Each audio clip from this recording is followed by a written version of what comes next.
So Pierre Walters, welcome to the show. Hey, thank you for having me so much, man. Thank you so much. Yeah, thanks for coming on and like yourself, I've been trying to do like 80 things during this quarantine, and I noticed you've been like doing 800 different things during this quarantine. But you and I think I AD two feature films that you were a star of, at least the lead on these two feature films. I was first AD on with Deontay, and Yeah.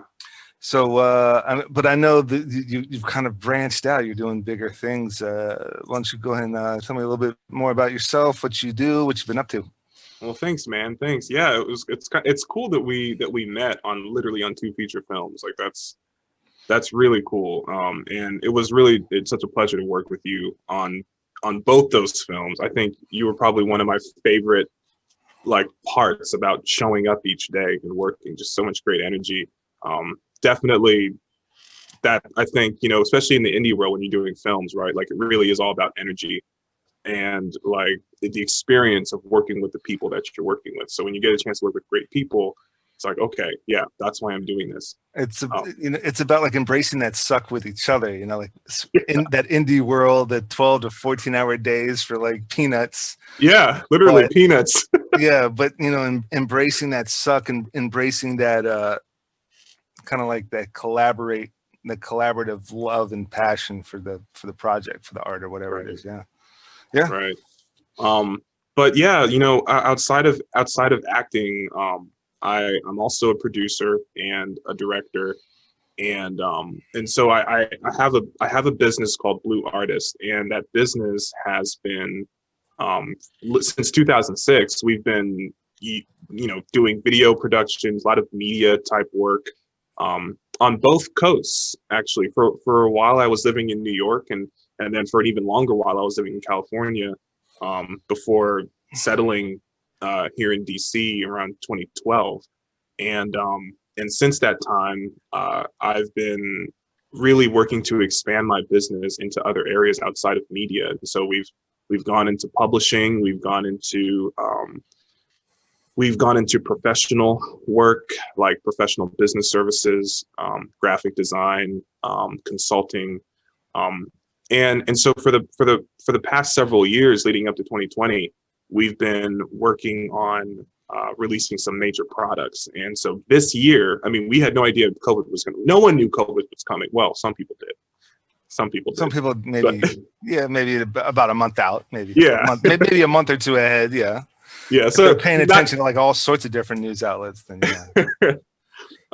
But we just we had a different vision for how 2020 was going to play out, and part of that vision was that we were planning to launch these new businesses, and one of them is called BrandDesk. It's this really cool online platform for people who are interested in doing work as, say, project managers and producers, and working directly with clients and other artists and service providers to create really great projects for clients.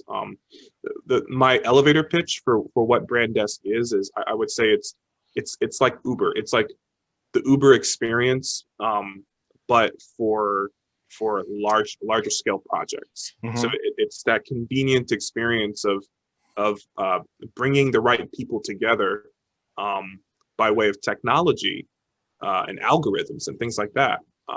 And improving the customer experience through the use of technology, kind of like in the same way that Uber has improved the taxi cab experience, basically.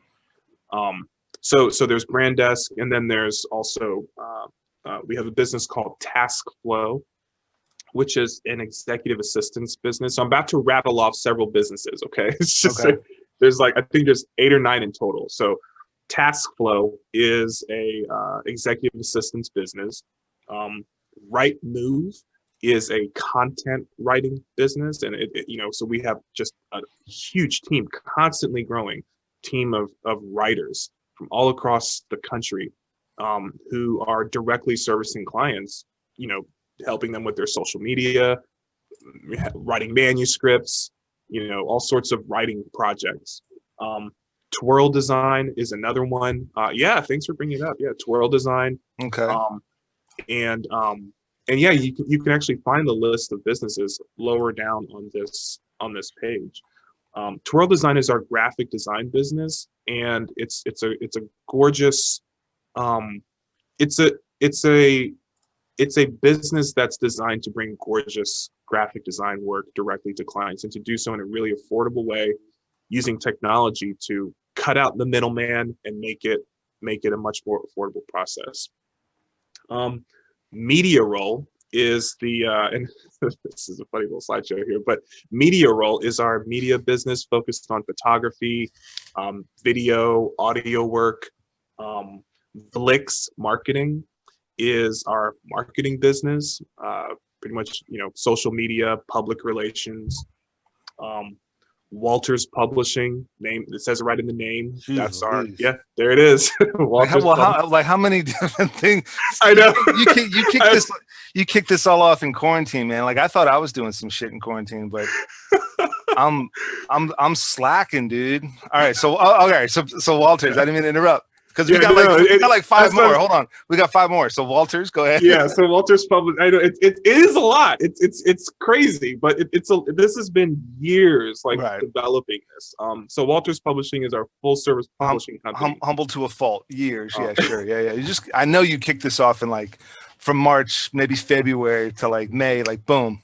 Yeah. brands, massive brands on Brand Desk. But Walters Publishing, I'm sorry.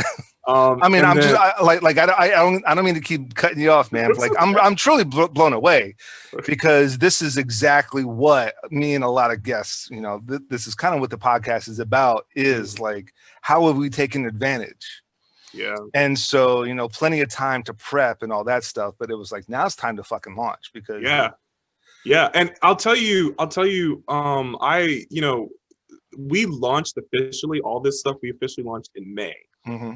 And I think COVID got serious, really, for us in this country, at least in terms of the public. Yeah. I think in April, I think, if I remember correctly. Yeah. So around April, I was actually having second doubts. I was saying maybe we should postpone our launch. Maybe we should let this ride out. And so I'll get back into that, because sure, there's a story there about why we didn't. Mm-hmm. Okay, so after Walters Publishing, then we have the Table Advisory. Yep. And Table Advisory is a full service consulting firm. And it's about bringing high level advisory to entrepreneurs who are just beginning, and really, don't want to waste time and money on mistakes that are completely avoidable. One of the biggest problems with consulting, especially when you're launching your business, is that it's often unaffordable. It's outside of the budget to hire a consultant to bring them in. I mean, you're already trying to make money with your new business. You don't have money to spend on someone who's just going to supposedly sit around and just, tell you what you're doing wrong. Right. But the Table Advisory really reimagines all of that. And the whole idea is about bringing everyone to the table. So it's a very, collaborative, friendly environment, designed to support entrepreneurs. And last but not least is Kai Music Group. This is probably my favorite. I shouldn't say that, but this is a music label. It's a music label service that's designed to bring the full label experience to musicians, artists, music artists all across the country. And when I say the full label experience, I mean it. From recording your album in a studio, all the way through marketing, packaging, design, distribution, press tours, bookings, concerts. It's the entire experience in one. And the twist is that the artist, the musician, maintains complete 100% control over all of their music. It's their music. They're not giving up the rights to their music. They are not being disenfranchised in any way. So it's a whole new model. We're really pleased with it, and the artists that we have already worked with through Kai Music Group have been really excited about this new way of doing business. Yeah. So all of this is built on Brand Desk, and so this is the Brand Desk sort of business infrastructure, so to speak. Yeah, no, I mean, that's outstanding. The first thing that came to mind when you talked about Kai Music Group was Prince. And a couple of years ago, me and some buddies were in Vegas. Long story short, we were in Vegas for a bachelor party, but what kept showing on the hotel TV, so the hotel had, you know, some channels like, what was it, Hilton or something like that, you know, like Hilton channels. One was Hilton Music. They just kept playing this documentary on Prince over and over again. But like back in the 90s, he was talking about music is not going to be on a hard thing anymore. Right. It's going to be on the it's going to be on the interweb, like, you know, they were calling it the interweb back then. It's going to be on the internet. Music's going to be on the internet. Music's going to be on the interweb. And he says, you know, like there is absolutely 0 point for artists. And he was like pulling out. He was pulling out of, I think, his label or something like that. And he goes, there is no point whatsoever to be giving 50% of the profits of my work, of my art. There is no freaking point. And fast forward 10, I remember. That's so true. What group? There was a Radiohead. Radiohead, I think, was the first. I think U2 was the second, but Radiohead was the first to completely release an album on something. I don't think it was iTunes. And they said, you donate to us what you think you should pay for this whole album. Some people were dicks and they only donated a dollar, but some people, like, you know, would like donate 20, 30, $40. Right. And I don't know how much of a huge success that whole thing was. But so when it comes to that, like complete control, it's like an Uber experience almost. Like you're saying, a lot of these you know, sub brands within Brand Desk, they're like the Uber experience, right? Like the user, I'm going to be user of your product, but me as a musician, it's almost like an Uber experience of Kai Music.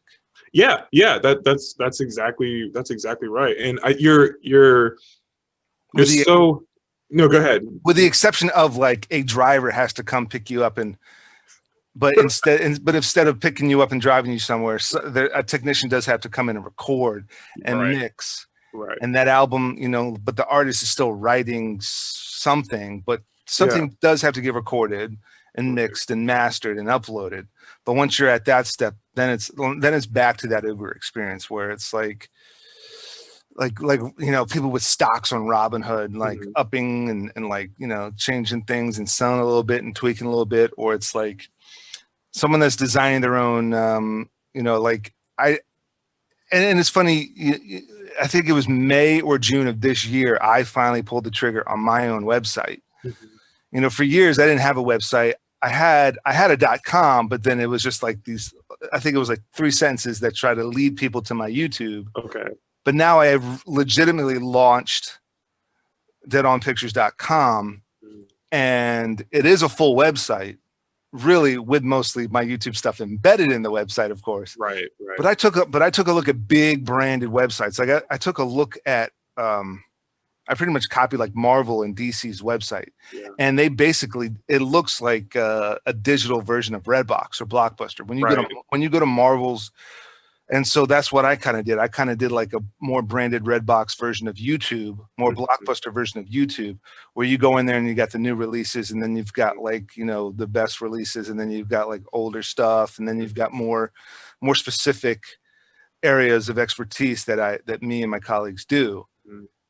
And so, yeah, like yourself, I think that's smart, by the way, that you looked at the high level websites and said, I'm just gonna like learn from them. But not only that, but it's what I'm a fan of, like what I want to do. And I think the biggest problem, a lot of artists and a lot of entrepreneurs, a lot of filmmakers, musicians, they are trying to look at trends. What's trending right now? Yeah.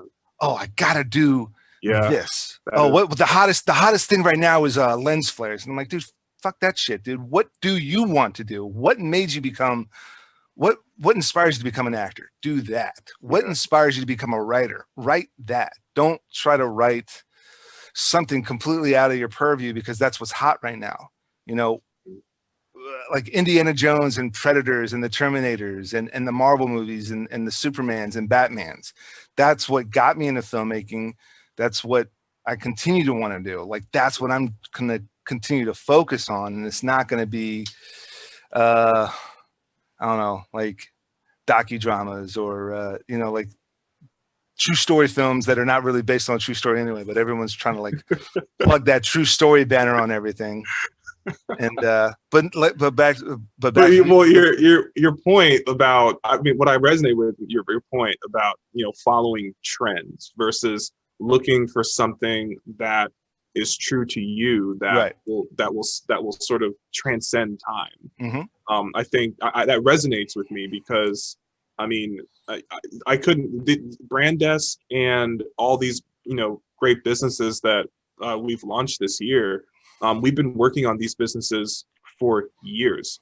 I mean, easily the last 5 years of my life have been almost 100% dedicated to the successful launch of all of these businesses. And so, you know, 5 years ago, I had no idea what the trends were going to be in 2020.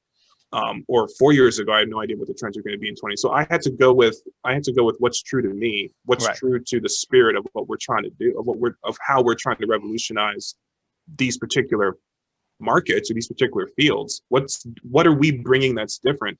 And I had to kind of stay in a bubble and pay attention to what's true to us, while sort of peeking my head out every now and again, just to make sure, you know, nobody else is sort of caught on to whatever it is that we're going to bring to the market. But, you know, goodness, if we had tried just to chase trends, you know, I don't think we would have ever been able to truly launch what we've launched. You know, it would have been something that I think would have been a lot less successful. Yeah. But no, so that resonates with me. I get your point. I really do. Yeah. And the most successful people are trendsetters, not trend followers. Yeah. So, you know, like 15, 20 years ago, like I said, Prince was always talking about an online album. He tried to do something like that and it flopped. But now guess what? Now that's really the only way people are doing things. I mean, my mom's the only freaking person on this planet that says, "Can you buy me this CD on Amazon?" And I'm like, "What the shit? Are you? I'm actually gonna buy you a disc, a compact disc off of Amazon?" She goes, "Yeah, because," and I'm like, "You gotta be kidding me, man." Yeah, that's funny. You gotta. So with our music label, just like, so one of the things that I noticed, and this was years ago, is I noticed, actually this was around 2012. We had Blue Artists had started was a creative agency at that time, and it was really beginning to engage with it just so happened, a lot of musicians and artists. And one of the things that we learned by engaging with them and sort of handling their artwork and album artwork and photography, and even some music videos, was the challenges that they were having with their labels. And so that was the first thing that kind of tipped me off to, there might be an area here that we might be able to improve on. But it was just a small little thought. And I really didn't take it seriously, because I thought the music industry is so massive. I don't want to, that's just a whole, I can't deal with that. I can't do that. There are people that, you know, there are businesses that have been rock stars in that space, like Sony and BMI and all that. Right. But what tipped me off was one client specifically said that he specifically told me about some challenges that he was having between his label and the studio where he was actually recording his music. And so one day I decided to contact that particular studio, and I talked to them, and I said, "Hey, you know, what are the challenges of running a music studio?" And this was, again, around 2012 or 2013. So I was like, what are the challenges that you're experiencing with your business as a music studio? I mean, you're working with artists, music labels are paying you. So like, what's the challenge? And they said, well, the biggest challenge is that artists will begin projects and will run out of money, and they won't be able to finish the projects. And so, you know, they sort of, at the beginning of a engagement, they'll sort of map out a project, and they'll expect that they're going to make a certain amount of money over the course of this album or whatever. But the artists might run out of budget a quarter of the way through. They might run out of interest even. The label might shut down. And basically the problem was that there was a significant risk to the music studio that their time was not being really fairly compensated for. And that at any time, like, you know, artists could drop or whatever, and then a project won't get finished. So they may have spent X amount of hours working on a project, and they were paid for those hours, hopefully, but the project never gets released. So you know, I decided to check with some other studios across the country. I just made phone calls and asked similar questions, and I learned that this was actually a bigger issue. And that what was making it even more difficult was that it was harder to make money in music because of the slow shift towards streaming. So because the return was harder to sort of forecast, it became more and more of a risky venture to kind of, you know, invest in music, to you know, all that. So over time, we developed our own business model, which is primarily based off of, I would say, probably two main things. The first thing is bringing all of the components together so that no one is wasting time trying to find the components, just bringing them all into one sort of platform. And the second thing was the financing part of it, the ability to fund the entire project. And so in some ways, we're like an investment company, like an angel investor in some ways, because we're actually funding our artists through the entire process. And when the artist begins with us, they select how much they want us to fund them for. So they'll actually choose the budget for their project. They'll put a certain amount down, just a small sort of down payment to kind of confirm and authorize the engagement. But then our company, Kai Music Group, funds the entirety of the project. So we'll fund their studio time, we'll fund their music video, we'll fund their marketing, their press, their photography. But the artist still has control over all that. Right. And that's like the mind-blowing thing is that the artist still retains control. We don't take those assets that have been developed, basically the music, we don't take that and leverage it against the artist. Instead, the artist is engaged in a direct relationship with us, with Kai Music Group, where they're agreeing to, let's say, a payback schedule that is affordable to them on a time frame that makes sense for them. So we're making our money back directly from the artist, but not from the artist's music, just a normal payment schedule that you would pay back for any investment that, in, you know, any situation where an investor is investing in you. Or funding your enterprise, whatever. And so we've brought that model into music, and in some ways it's like going to a bank and getting a really, really big loan for a massive project, except that you're not dealing with interest rates. So there's no interest, we're not charging any interest. And you're not needing to worry about your credit score. You're not needing to worry about all of this other, God for that. So yeah, like all this other, and actually that affects me personally too, because, you know, for the longest time, you know, trying to build these businesses, that's going to destroy your credit. Yeah, and there's a joke. Our joke is entrepreneur's credit, basically, which is like that sort of nebulous space of like your credit score is really not good. It's not. It's basically torn up, but it's not torn up for normal consumer reasons. It's torn up because you're an entrepreneur and you've had to beg, borrow, and steal to make things happen. And you know, it's not the best thing, but I also think that there's a lot of issues with the credit system, generally speaking. So I wanted to make sure that whatever kind of financing model that we built had its own internal metrics, its own internal way of determining how we're going to lend money, how we're going to, you know, fund people, and what parameters we're going to use to judge, you know, how much we're going to fund. And those parameters are completely internal. They're based off of your relationship with the company and not necessarily the company's relationship with your credit score. So we don't even check credit. Yeah, we can talk about credit scores in a second, but that's a whole government scam to get you to like spend money. credit, I believe it. your credit score is, and we can I don't want to take away from what we're talking about now. We can jump on that, but that's a bunch of horse shit. Yeah. Because I paid off a shitload of credit cards and other debt. So my credit score was low. This was like, mid 2000s, paid off a bunch of stuff, started working extra, paid off all this stuff. Credit score goes high. But now I got rid of credit cards. And before I met Melissa, my now wife, I didn't have credit cards for maybe 5-6 years. And the credit score is kind of like getting lower because I don't have something to prove except for this mortgage. Then I did a short sale on the condo. And so that almost gets you on the cusp of a foreclosure, doing a short sale, because you kind of have to threaten that. You kind of have to threaten that you're willingly going to foreclose. Okay. In order to, influence the bank to, greenlight this short sale. Okay. And so the credit score is dropped. And then with the wife, we got a couple of credit cards, and then the short sale got approved. The credit score is now skyrocketed, but that's because we have a couple of credit cards. Right. And it's horseshit because my credit score started dropping when I paid off everything. It went up, but then I didn't have anything. It starts going down again. Like, you guys can kiss my ass. I'm not. Yeah.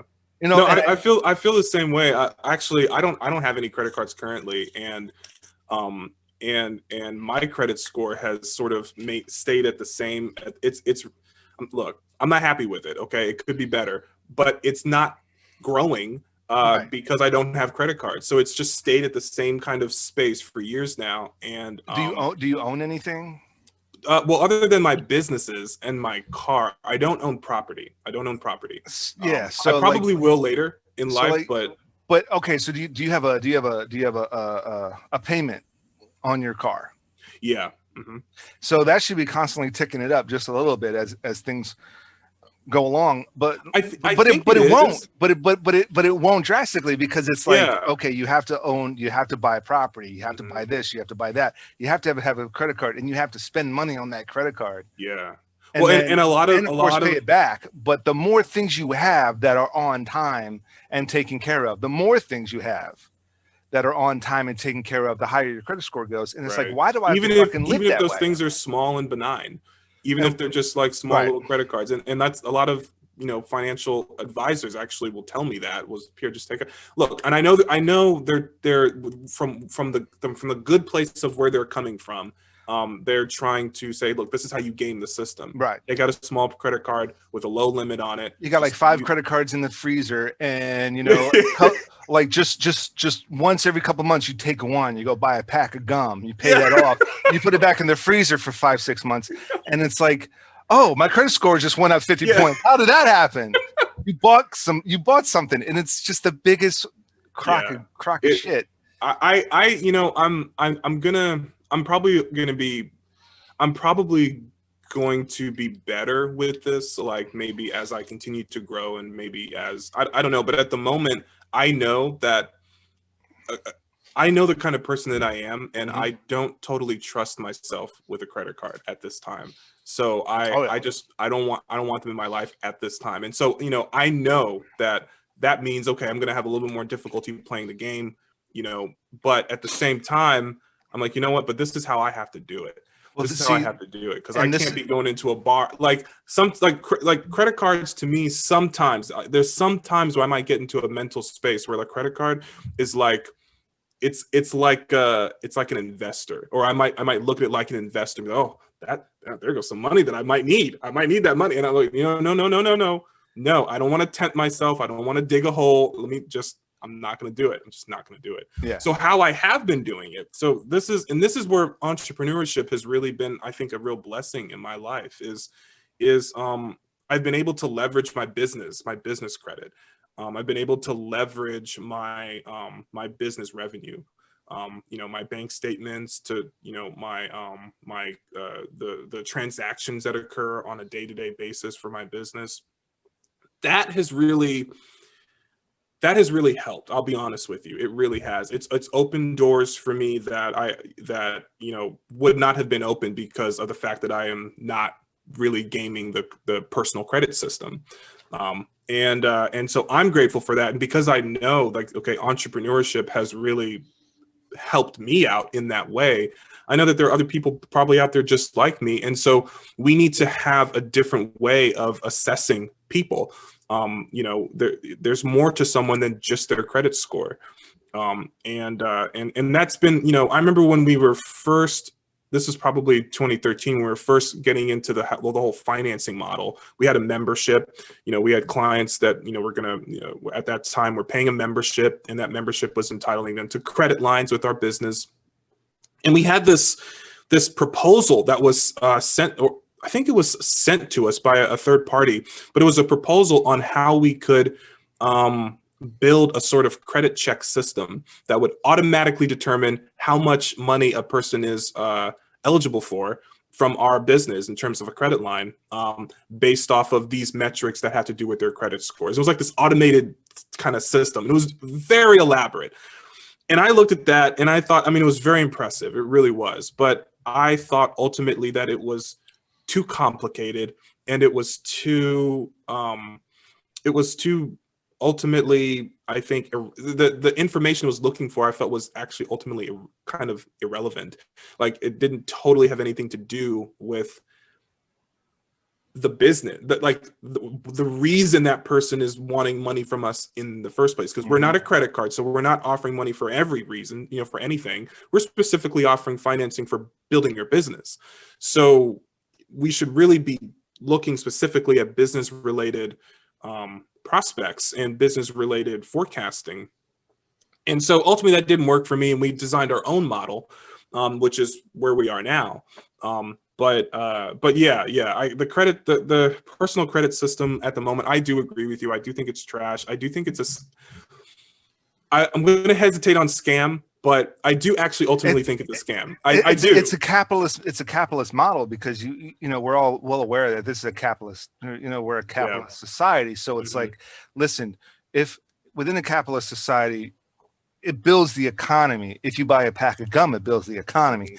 You know, buying cigarettes or buying a car or buying a house or buying beer, it builds the economy, and those businesses grow. I'm always buying like local brewed beer that is extremely high in alcohol content, but it's like brewed right down the street, and that's what I buy. I don't buy like, I buy like very specific things or very inexpensive things that will, at the same time, you know, yeah, it's building my credit within a capitalist kind of systematic mentality.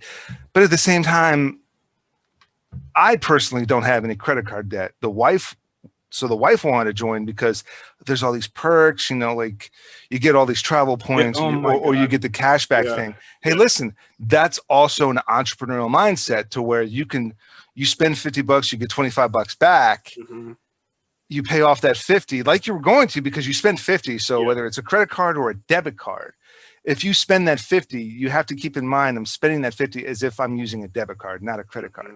Okay. Because that's how I lived for 10 years. I didn't have credit cards. I had a bank card. Everything was auto debited. I lived well below my means, not above my means. And so now with that credit card, it's like, okay, you just think of it as a debit card. I'm spending well below my means, plus I'm gonna get some sort of perks back, these travel points, these cashback things. You know, they'll send us a $200 Amazon gift card, and it's like, well, shit. I mean, there's a bunch of stuff for the kid now. Well, I like that. I like the perks. I mean, I actually think that's a great way to gamify something, and a great way to, like you said, appeal to that entrepreneurial mindset.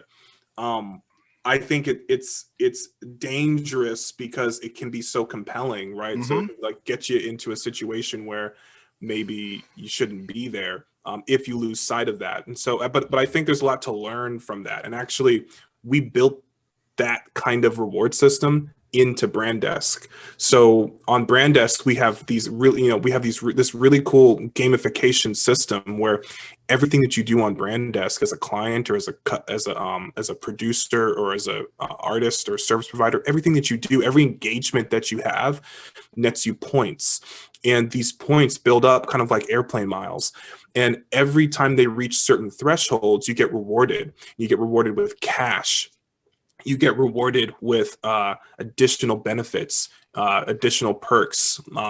Like if you're a customer, the more points you've earned, the higher your rank is in Brand Desk, the more you can borrow, the more services you can put on payment plans with no interest. Like there's a lot of cool benefits to just being an active user and earning those points. And actually, I learned that from credit cards. Right. So What that sounds like to me is like there's a couple of mobile games that I play, and it sounds like, you know, when I've been playing this one video game on my phone, Marvel Contest of Champions, since 2014, and the longer you play, the more you play it, you get like extra little things to soup up your characters. You get extra characters, and that's what kids these days, I'm calling them kids, but like you got 20, 25-year-old entrepreneurs that are like, you know, raking 100 to 200 to 300 a year, you know, doing this and experimenting with that, and you know, a little bit of hustle and grind, but like that would kind of attract them. It's that this whole new model, man, it's 2020. So it's like, okay, the more engaged you are, the more perks you get, the more input you get, the more output you're going to get. The more input the more you give, the more you get. And so, you know, like, hey, you actually did like 2 albums in 1 year, maybe throw in an additional EP. You know, it's like all these little bonus perks.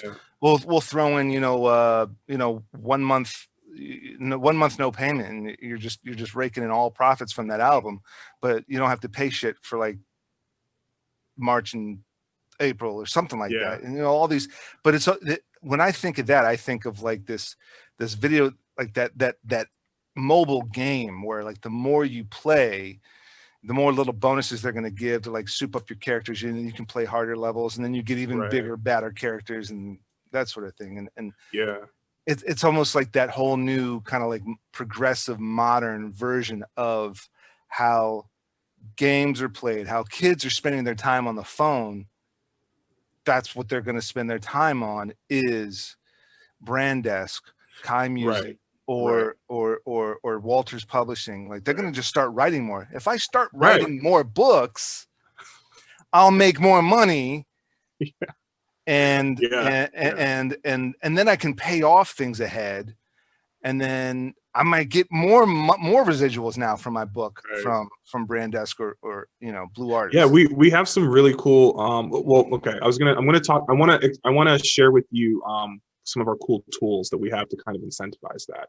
Before I do that, just to kind of piggyback off what you're saying, there is this almost new currency. Well, it is a new currency that we have today, which is the attention. People's attention is actual currency, and so, you know, a lot of things can be given away for free because you're getting that engagement, and that engagement is like gasoline. It like fuels the entire the entire feature set of the app or the business or whatever. I mean, like with Uber, you know, what's the point of having drivers if there are no riders?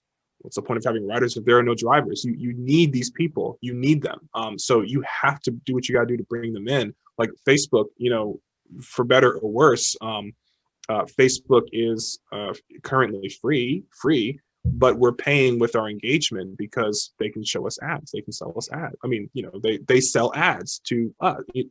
Well, I'm speaking from the perspective of someone who buys ads, but they show ads right to the consumer. So the consumer is really the product that Facebook is actually selling to advertisers like myself. So one of the cool tools we have in Brand Desk for clients is called a revenue strategy.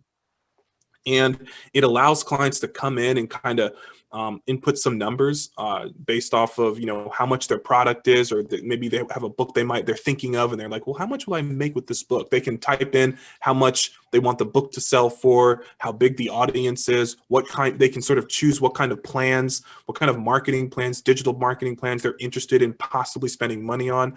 And based off of what they select, the strategy system will actually show them, hey, if you choose this plan, you're more likely to make this much money because this marketing plan will cost this much, but it'll reach this many people, and a percentage of that amount of people will net you a return of this much. And it has been I mean, really, when customers engage with that revenue strategy system and start really planning out their success, I mean, something I really believe in is that success, you know, it is a lot of it's luck, but a whole hell of a lot of it is what you planned for. I do think it is almost completely within your control to literally just plan your success. And a lot of people don't do that. A lot of the, well, I might do this, or I'll do this. I don't know. Maybe it'll be success. I don't know.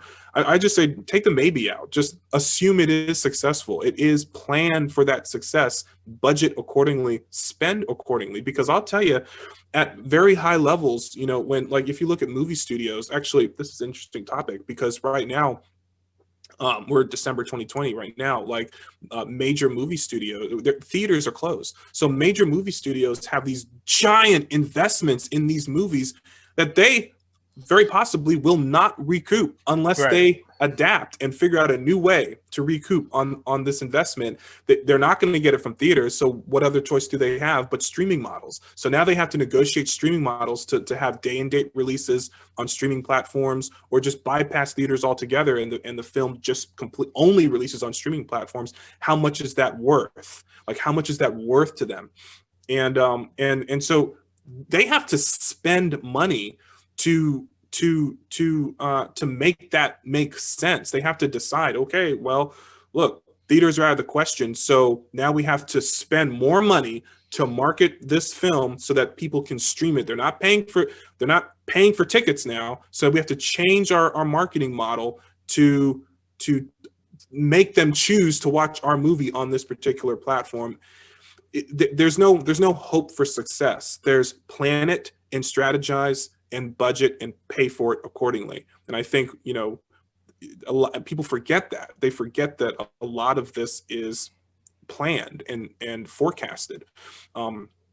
So you know, we have those tools built in Brand Desk for our customers, which I think a lot of customers that are sort of used to the old sort of agency model or old way of doing business, at least when it comes to these markets, they find it a little bit more difficult to use these new tools that we've developed, and that's okay. I do tell people that, well, you know, Brand Desk isn't for everybody. Kai Music Group isn't for everybody. I mean, I want everybody to use the platform or to use our services, but it's not for everybody. It's for people. In the case of Kai Music Group, it's for people that have tried the traditional music label experience and have decided for themselves that it's just they're giving up too much. It's too holistically expensive. They want a better way to get the same results. And so I often tell new artists when they're coming to Kai Music Group, I'll ask them, or I'll have our producers ask them, do you have a label? Have you ever worked with a label? Okay, if not, you should try that first. Try that first. Okay, get it out of your system and then come and do business with us, because we don't want you to be second guessing this experience. This is designed for a particular reason. Same thing with our publishing company, which is kind of doing the same, like the same kind of thing that Kai Music Group is doing for musicians. Walters Publishing is doing for authors. We have a lot of authors. I'm really proud of all of the books that we've published over the last maybe 4 years or so, and it's a great source of residual income. And I think it's a beautiful business, I think, but I also think that it's not the right business for an author who's still in their mind waiting to be discovered by a traditional publisher. If that's what their mindset is, then I'll just say, no, we're not the right fit for you. Go, you know, write your proposal letters and try to get picked up by a major publisher. We are for authors who want to plan their success and budget accordingly, who are willing to invest in their marketing, invest in their exposure, in their public relations, and actually be an active participant in how successful their book is. You know, in exchange for that, they get more residual, they get a bigger return, and they get more predictable results. Excuse me. And I think another thing that's really important is that our authors and our musicians are not in exclusive contracts with us. Our contracts allow the author or the artist to preserve the right to move to a different publisher or a different label if they choose to. So we include that because I think it's important psychologically for them to always know that this is optional. You can at any time go to a different publisher if you choose to. That's your choice. Our goal is to continue to earn your business and to continue to be a very compelling option that where you don't want to leave. Right. I think that's the best way to retain customers. Yeah. Wow. So yeah, I mean, it just sounds like a whole slew of great avenues for different artists, you know, musicians and authors. Yeah, you know, we have studios in. Okay, so for Kai Music Group, we currently have music studios in LA, in Cleveland, Ohio, Washington, D.C., and in New York, and in Atlanta. The Atlanta studio is not currently on the Kai Music Group website, December 2020, but it will be as we go into the new year. So I'm pumped, man. I am so excited. We have studios in like major now. Okay, look, we don't currently, as of December 2020, have studios in Nashville. And I want to change that because Nashville is Nashville. Yeah. So I'm going after it. But right now we're in LA, we're in Atlanta, Cleveland, Washington, D.C., New York. I think that I'm happy. I'm really happy with that. You know, if a customer is in any of those markets or near any of those markets, we've got beautiful studios for them to make their music in. You know, so yeah, I'm you know, and Walters Publishing can the entire publishing experience can be done online, so there's no need to go anywhere. So that whole business is online. But our authors are published on Amazon, Barnes and Noble, and in other major third-party book and retail stores all across the world, including libraries and academies like universities and schools. So, like, you know, I think we're doing something right, and I think that, you know, this new way of doing it is pretty much. I think this is the way forward. I really do. I really do. Yeah. We also Oh man, I'm sorry. Oh my God, I have another thing I want to tell you about that I left off accidentally, but we have there are two other businesses that I didn't mention earlier. One is Blue Artist Films, which is actually, I mean, that's closer to how we know each other by way of films. Mm-hmm. And so, you know, we have Blue Artist Films. We did The Red Effect, which was really successful. And right now it's streaming on all different platforms. And right now, we don't have any major projects to announce right now, but my hope is that very soon, you know, that's going to become a priority again. And we're going to begin, you know, and with our next announcement for our next major project, and I can't wait to talk to you about that. So film is still very important to me. And the other business that we've recently launched is called Brand Desk Hosting. And I don't know why I forgot to bring that to your attention, but when you mentioned you had just launched your website, I was like, oh shoot, I forgot to. Yeah, we just launched Brand Desk Hosting, which is a full service hosting company. And I'd love to talk about that too, because the way that we're doing hosting, I think is a maybe not as much of an innovation, but there's definitely some compelling reasons for why we're getting into that space and what we hope to sort of bring to that equation. And you can find us at branddeskhosting.com. And if you're on the Brand Desk website, if you go to the services page on Brand Desk, you'll see Brand Desk Hosting advertised on that page and with a link to go straight to it.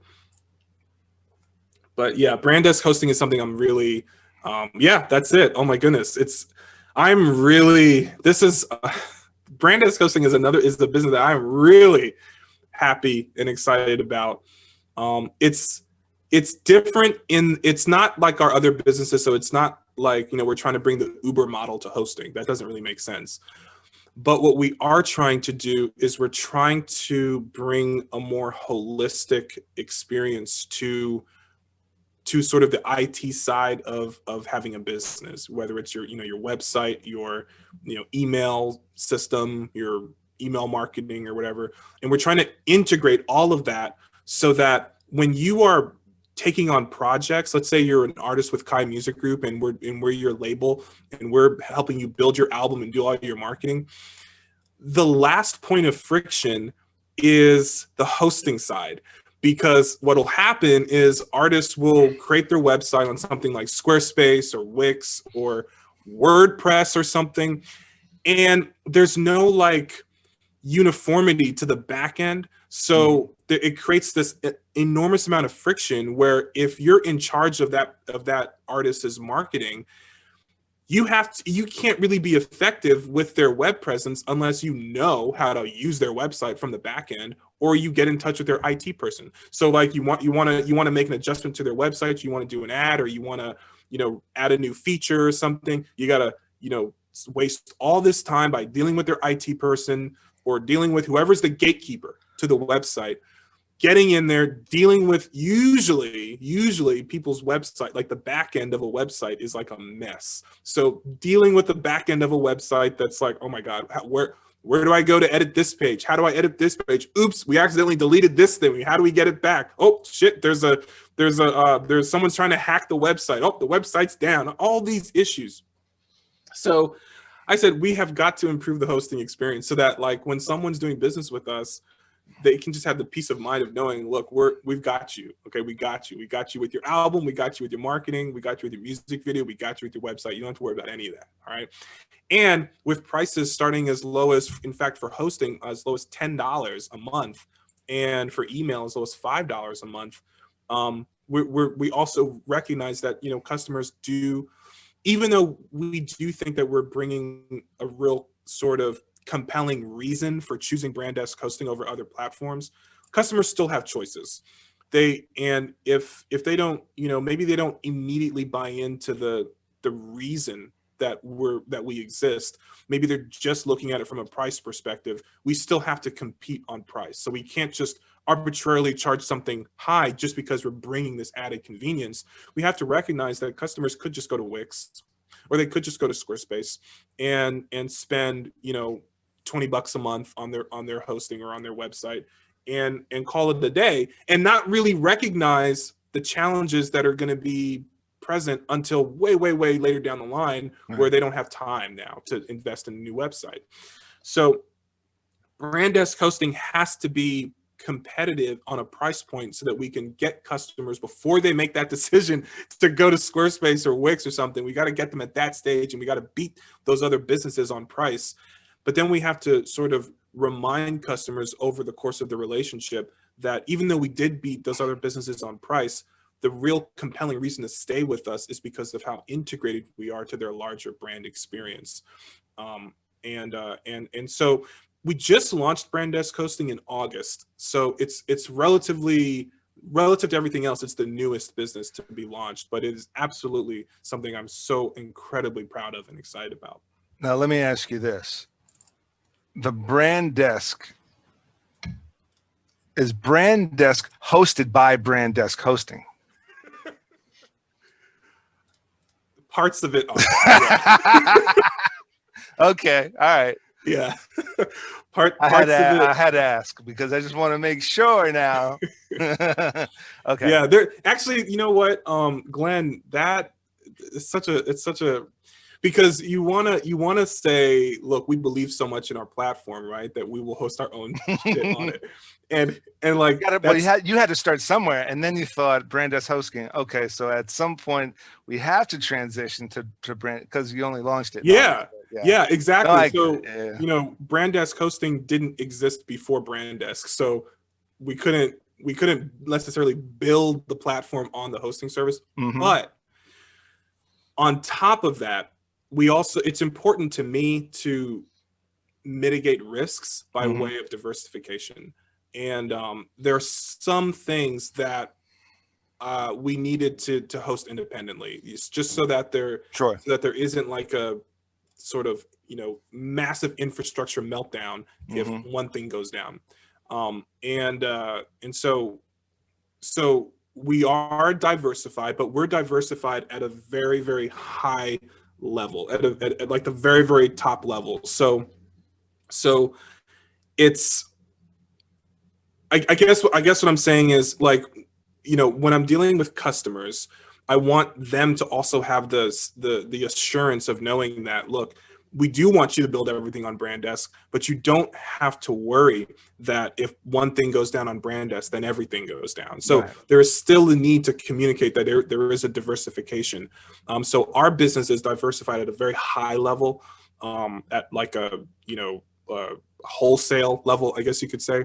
And we're bringing a piece of that experience to the customer. So when a customer chooses Brandesk, the elements of their IT services are themselves diversified, but within the Brandesk hosting umbrella. So it's not like it's not like their entire experience is on one server. Mm-hmm. Their experiences is on many different servers, who are all sort of mirrored and reflective of each other. So they're all speaking to each other. So it's diversified.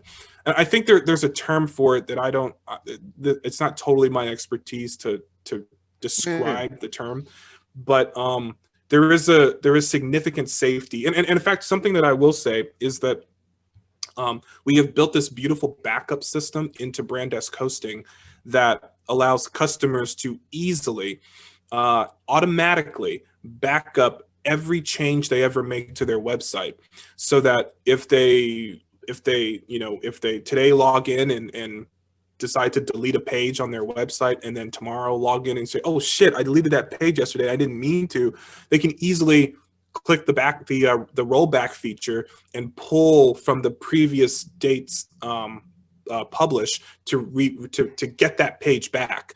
And that kind of backup feature is only possible with a massive diversification of, you know, server infrastructure.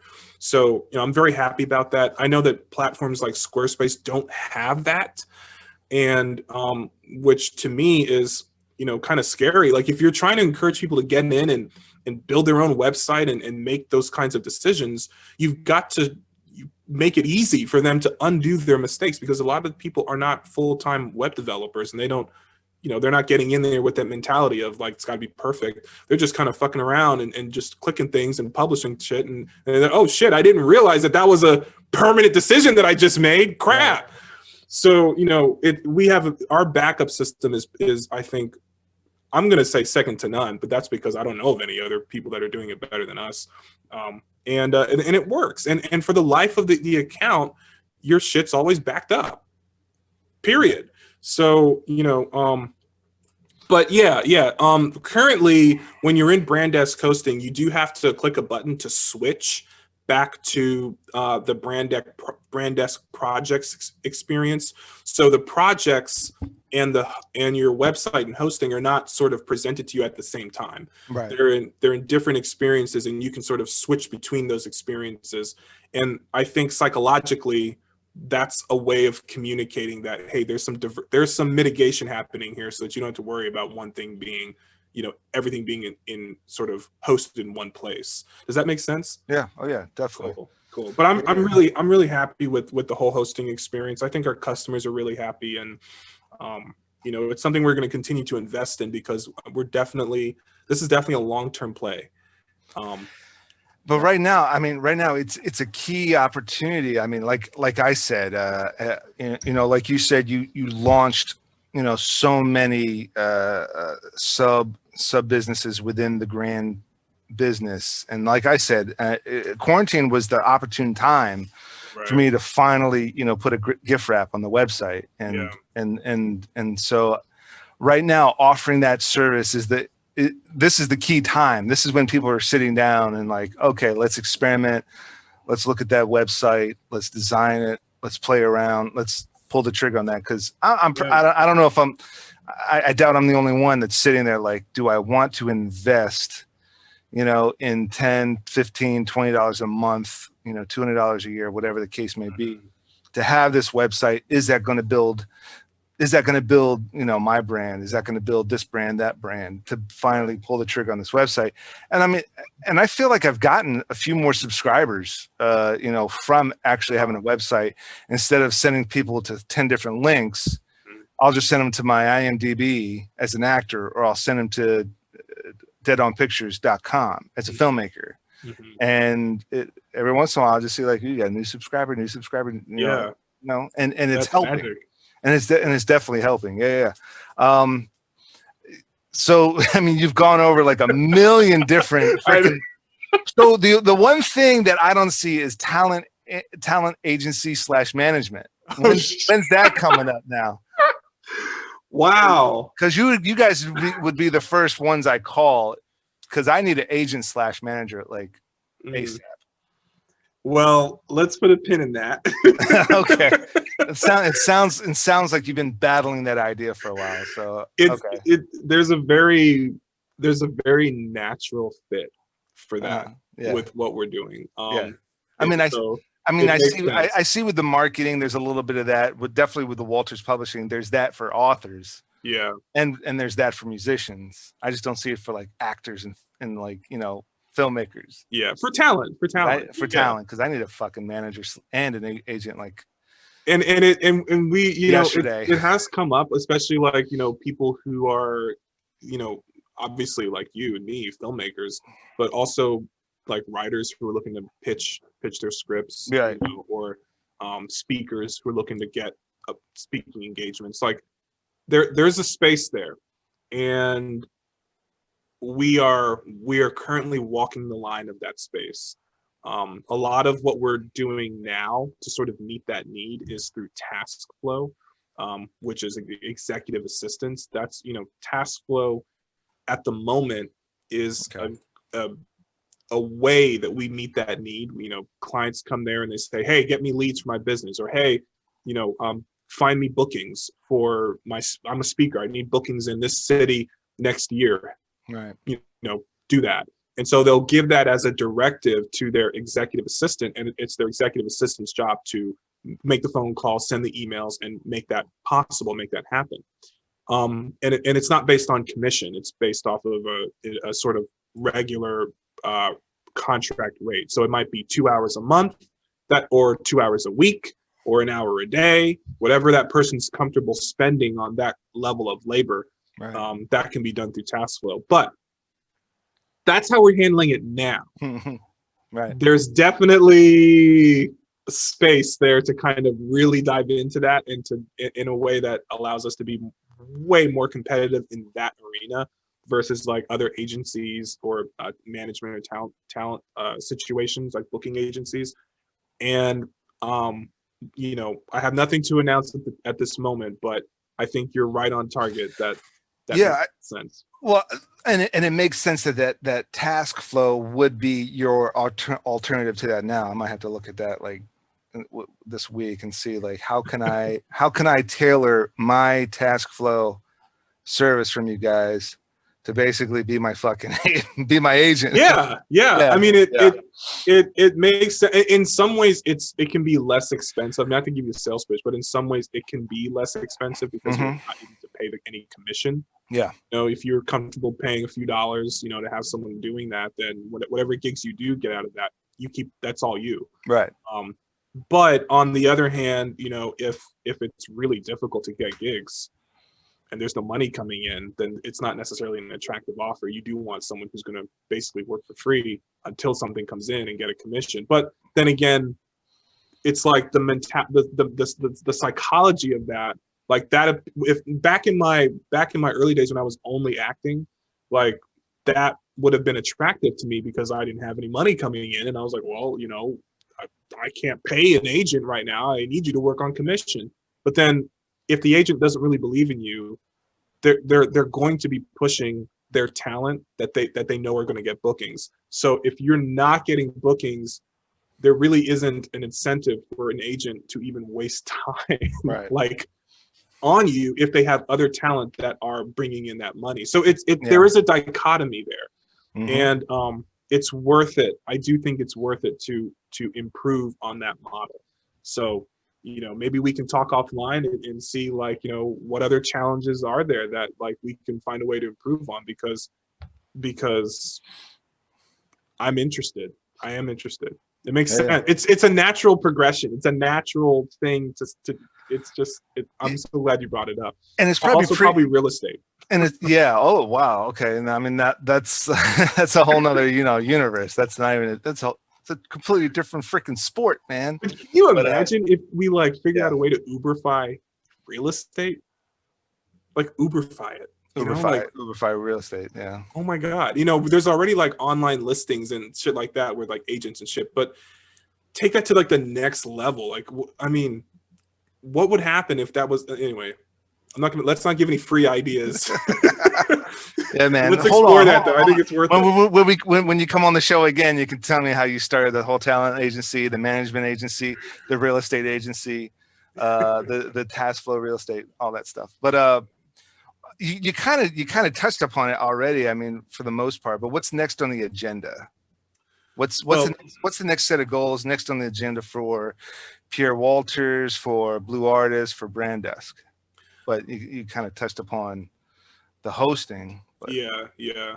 So, and the hosting is like, that's a long-term play, as you know. Like, I believe that is ultimately my goal, is that no matter how a customer finds us on Brand Desk, no matter which way they get to Brand Desk, my hope is that they'll all end, like the end of their journey will be on Brand Desk hosting. That's my hope, that everything is designed to kind of nudge people in that direction, because it's so important. It's your web presence.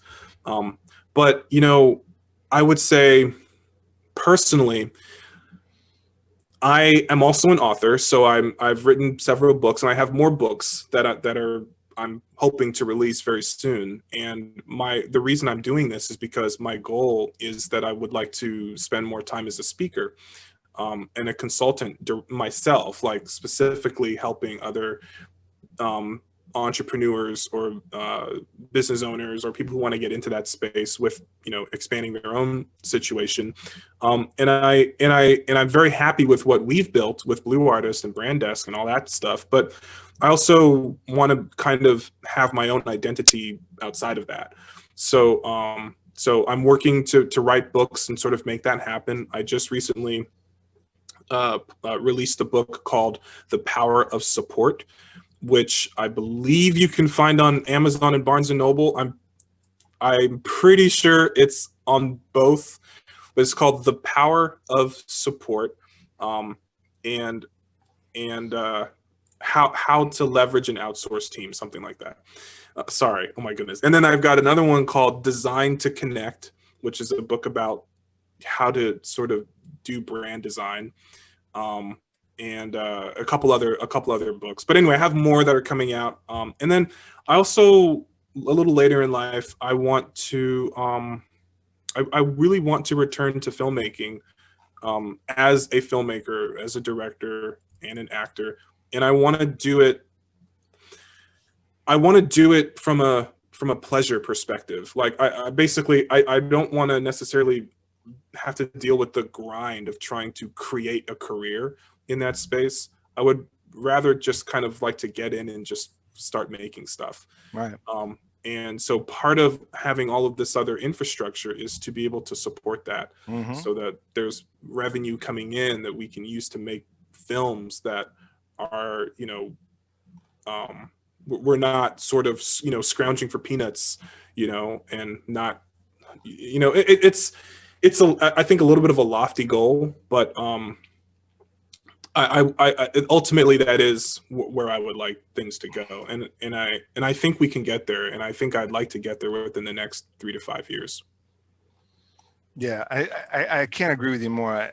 Being able to pull off what I want to pull off, you know, involves just, you know, finances. It's just like you know, fuck you money, basically. Yeah. To be able to, like, you know, put something out there.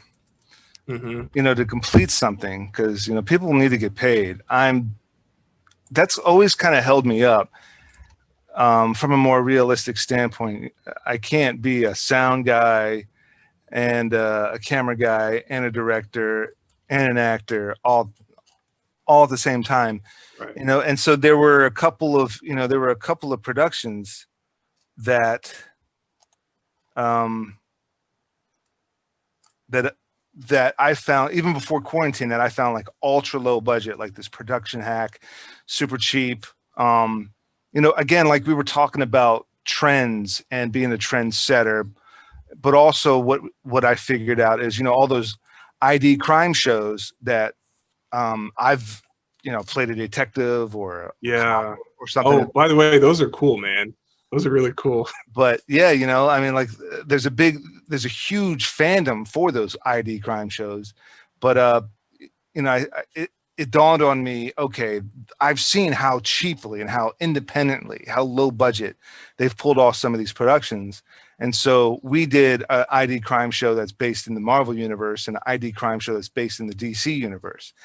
And Really? as a web series. Wow, I need to check this out. Yeah, it's on my website. It's on my YouTube and on my website. Okay. I'm on it. But you know, even before quarantine, it was probably, if I was to put, you know, dollars to episodes, we probably pulled it off for like $15 an episode, or maybe $25 per episode, because, you know, we went to a bunch of Comic-Cons and filmed cosplayers as the dramatic reenactments, and then there was like three or four of us in front of green screen, and we would knock out like 10 scripts a day. Because really understanding the production, these criminologists or these, you know, they would get, you know, the people talking against the green screen, the people actually talk to the camera might be a detective that was involved in that case, or it's like some criminologist or some psychologist, maybe reading off a teleprompter, or just maybe so familiar with the case. So I just set it up as where I had a script on a teleprompter, and me and a couple other guys would play, you know, Clark Kent, who's a reporter at the Daily Planet, is familiar with all these criminals, or Jeremiah Arkham, who founded the Arkham Asylum. Yeah. He's familiar with all these criminals. And so they're reading this teleprompter, and then it's just, you know, it's forensic sketches, which are really the comic book panels, forensic sketches, or archive footage, or archive photos, or dramatic reenactments. And, yo, that's brilliant, man. And because I've worked on those shows, I've seen like how low budget, like I was on set for a day, but then I see my footage, it's blurred out. They cut out all the sound, they put music over it, or they put a voiceover of somebody else over my footage. Sometimes it's full on scene. I've got dialogue, I've got action, you know, like me and somebody are killing somebody else, or I'm like interrogating somebody. All that it's clear, all that dialogue's in there. But then some shows, they put like some weird color effect on it, some blur effect on it. You can't hear anything I said. It's you know, so I went with that. To like, so in order to like pull off, oh, just go to some Comic-Cons. Oh, hey, you're dressed up like Captain America. Look great, man. Do some crazy moves for me. And then I'll do some crazy stuff in post. But it's like that, but it's like the trend right now is to do all these crime shows. I don't really want to do all the crime shows. I want to do like superhero stuff, but kind of like playing with the trends, or kind of, or manipulating trends, or that sort of thing. Another big trend is origin, you know, supervillain origin videos, superhero origins or supervillain origins on YouTube, and everyone's doing all these little origin videos. What I'm doing is also kind of that. They are these crime show episodes, about each episode's about a different criminal, but in real world, there's supervillain origins. They're kind of a play on the whole crime show thing. And it's also, you know, kind of playing within the DC and Marvel universe, to where, hey, listen, DC, you're struggling, like you were saying an hour ago. Warner might be struggling to put Wonder Woman 1984 out, right? So most theaters are shut down. Half the theaters are shut down. So what they're doing is they're releasing Wonder Woman 1984 both in the theater and on HBO Max simultaneously, same day, December 25th, available in the theater and on HBO Max. So you're losing a shitload of money. Here's an idea. Here's a super low budget project content is king. 20 episodes, 30 episodes a year. Right. 15 episodes, a new season every 6 months on DC Universe, which is DC's streaming service, or, for the Marvel brand, Disney Plus, which is the Marvel brand, here's these 2 shows that are so below the bar as far as budget goes, but you could kick these things out and people will be I think people will be interested in them. Yeah. It's kind of 4 or 5 kind of like genres kind of melded together, that the ID crime show, the crime reenactment shows, the America Most Wanted, that people are addicted to. What is it? Locked Up Abroad and Who Killed Jane Doe. People really are addicted to, like they're addicted to this stuff. Like Law and Order-esque, but also their origin stories. You pick the villains and we'll shoot it, or I can pick the villains, because I'm doing some obscure villains. Okay. Because it's kind of fun. It's almost like a goof on it. It's not even B villains. It's like C villains, like really bizarre characters you never heard of, the Polka Dot Man or the Penny Plunderer or Rat Catcher. I mean, it's like, who? So is this like in terms of you as a filmmaker, is this going to primarily be the thing you want to focus on, or is it one of other ideas? Like, is this sort of a series you like to have going, but you'd also do like other series? Or you get something picked up by Warner or DC, you get something picked up by Marvel or Disney, then you've got yourself an in. So obviously there's that way of saying like, hey, well, here's some more ideas that I have. Okay. I do have a grander scheme for the web series, for the crime, for the supervillain crime show web series. I do have a bigger scheme within that universe, within their universe. Okay. Which we can talk offline about. Yeah. I'm interested in talking more about it, and I'm also interested in talking more about, because I actually really do also like the kind of I guess you could say like the crime show procedural type thing. And I've had an idea that I want to do some films in that space where like maybe there are films that can be sort of cut into miniseries, so to speak. Like maybe like 3-hour films that can be cut into like, a certain amount of episodes. 6 30-minute episodes. Yeah, something like that. Like I'm really inspired by a lot of the. But there's no rules anymore, man. There's no rules anymore because Netflix has released series they're called limited series now, and it's 4 1-hour episodes. My wife's like, it's over already, and I'm like, instead of showing you a 4-hour long movie, they showed you 4 1-hour episodes. Right. It's only 4 episodes at 1 hour. Yeah. The Mandalorian on Disney Plus, if you look at the lengths of each episode, they vary. Okay. One episode of The Mandalorian might be 30 minutes, one might be 50, one might be 44, one might be 32, one might be 39, one might be 45, one might be 50, one might be an hour. They vary because who gives a shit anymore? It's new media. Everything is new media now. That's so true. Everything is new media, especially with the quarantine. Everything is new media. Everybody on YouTube, they really are only looking for, most YouTubers are doing like 3 to 10-minute videos. But Joe Rogan, shit, his podcast episodes are anywhere between 1.5 hours to 3 hours. He doesn't give a shit. If he has a great conversation like we're doing now, it's been 1 hour 20 now. We're having a great conversation. We're discussing a whole shitload of stuff. Who cares? So if someone gets bored, you click. But if it's very interactive and we're talking like cool stuff, like who cares? But okay, listen, I have this idea, and I'm gonna just throw it out there. Okay, but we're still live. We're still rolling. Yeah. We're still. So should I not? Should I not share? We could talk offline if you want, but if you want to put it online. So okay, just know I have this idea I want to share with you. Okay, it's related to this, and well, look, before I move. Right, before I move on, I wanted to like at least do some more. I can only assume these are your books on Barnes. Yeah. Becoming an author, prove it with pictures, and that's not you. Designed to Connect. Actually, it is Designed to Connect. It is me, but I wrote this with my partner. So if you click on it, it'll see that there should be 2 authors. It's Okay. me Okay. and my partner. Yeah, so I guess my most recent book is not yet on Barnes and Noble. Okay. But I guess it will be soon. But Oh, okay. Brittany Walters and Pierre Walters, of course. Yeah, yeah. And then yeah.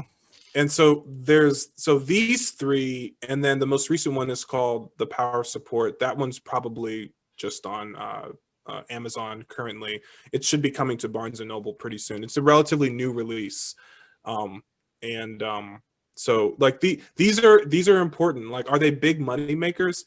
Not really. I mean, I'm not in this for the money, but but people do buy. And what is important to me about this is that I'm building up this kind of resource base of like, here are all these books that I've written about all these different subject matters. And that gives me a level of expertise, I would say, in those areas. And so there's a lot of areas that I want to cover. And my hope is that, when all of my books are released, there's a certain amount I'm going for. I'm then going to, push a website out that's me as a speaker.